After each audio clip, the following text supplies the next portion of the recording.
გონიათ, რომ თუ ბავშვი 14 წლის არ არის, მას კანონი ვერაფერს უზამს და ყველაფერი ეპატიება. Სიმართლე გითხრათ, ძალიან ცდებით. 2026 წლის ეს ახალი კანონი რეალობას სრულად ცulis. წარმოიდგინეთ არასრულწლოვანი, თუნდაც 10 წლის ბავშვიც კი შეიძლება იძულებიც წაიყვანოს სახლიდან. მოდით ვნახოთ, რას ნიშნავს სინამდვილეში ეს ყველაფერი. ხშირად გაიგონებთ ხოლმე, რომ 14 წლამდე ბავშვებს ერთგვარი აბსოლუტური იმუნიტეტი აქვთ, ხო? თითქოს რაც არ უნდა დააშავონ, წყლიდან მშრალად გამოვლენ. მაგრამ ეს უბრალოდ მითია და დაუსჯელობისა თუ უყურადღებობისა თუ ეპოქა, როგორც ასეთი, ნამდვილად მთავრდება. აი, მთავარი იურიდიული ბომბა, რომელიც ბევრ მშობელს ალბათ შოკში ჩააგდებს. 10-დან 14 წლამდე ასაკის არასრულწლოვანი, რომელიც რაიმე მართსაწინააღმდეგო ქმედებას ჩაიდენს, შეიძლება სახელმწიფომ პირდაპირ საკუთარი ოჯახიდან გაიყვანოს. და იცით რა არის ყველაზე საყურადღებო? ეს გაყვანა არ არის რაღაც დროებითი გაფრთხილება. სასამართლოს შეუძლია მიიღოს გადაწყვეტილება და ბავშვი ეგრეთ წოდებულ მხარდაჭერის სახლში სარეაბილიტაციოდ არც მეტი არც ნაკლები 2 წლამდე ვადით გააჩეროს. ნაწილი პირველი. მითი და ახალი რეალობა. მოდით გავერკვეთ, საერთოდ რა არის ეს მხარდაჭერის სახლი?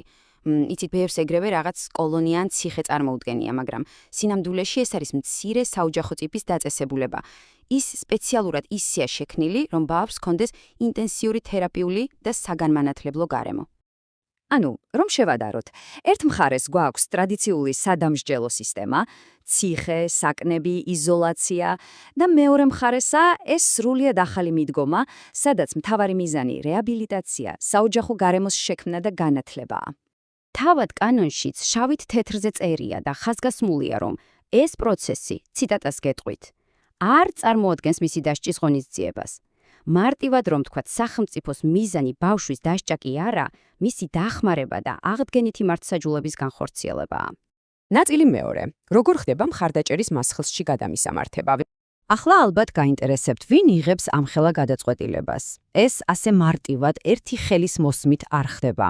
ჯერ პროკურორი ადასტურებს ფაქტს, შემდეგ სპეციალური მულტიდისციპლინური ჯგუფი დეტალურად აფასებს ბავშვის მდგომარეობას და მხოლოდ ამის მერე, როგორც აბსოლუტურ უკიდურეს ზომას, სასამართლო იღებს საბოლოო გადაწყვეტილებას.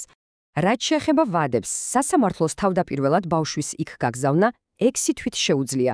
მერე მდგომარეობას ისევ აფასებენ, თუ საჭიროა ვადა კიდევ 6 თვით ხანგრძლივდება, მაგრამ გახსოვდეთ, რომ 2 წელი ეს არის აბსოლუტური მაქსიმუმი. მეტხანს ბავშვს იქ ვერავინ გააჩერებს. და რა ხდება შიგნით?